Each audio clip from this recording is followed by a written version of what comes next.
We have launched the Secure Delhi initiative. Yes. Yeah, and this is basically a platform that seeks to integrate all stakeholders in society, whether the defense forces, the army, air force, navy, or the police forces, the housewives, the college students, business industry, all on one platform to arrive at solutions and ways forward for each of ourselves.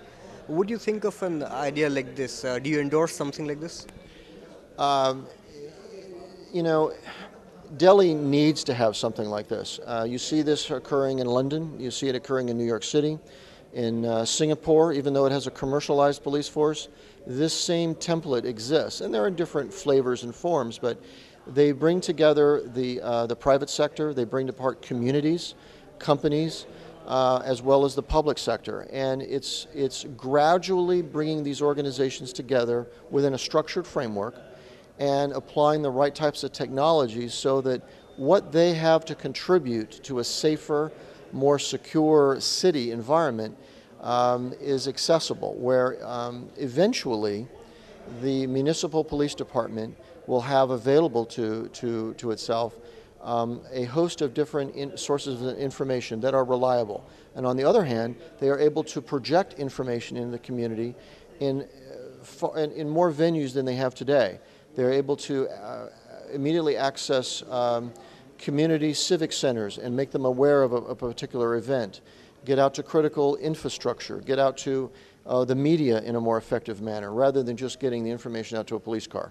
So I am aware that Delhi, the Lieutenant Governor from Delhi, is also bringing in commissioners from other cities, large metropolitan areas, that are accessing and using new smart technology. L3 is part of that process in other cities, and we're also contributing to a lot of the product, services, and training of commercialized police forces around the world. You'd be surprised at the number of cities which, for a variety of reasons, because of cultural diversity, the lack of an indigenous population, are commercializing their police force, and they need to have a quote-unquote safe Delhi approach. So it's not new, but for Delhi, it's very important to have that type of capability. So, would I be able to put it this way, that your India plans are really large? You see this as a large market for your goods and services, and you'll be able to provide and back up all these goods and services here in India?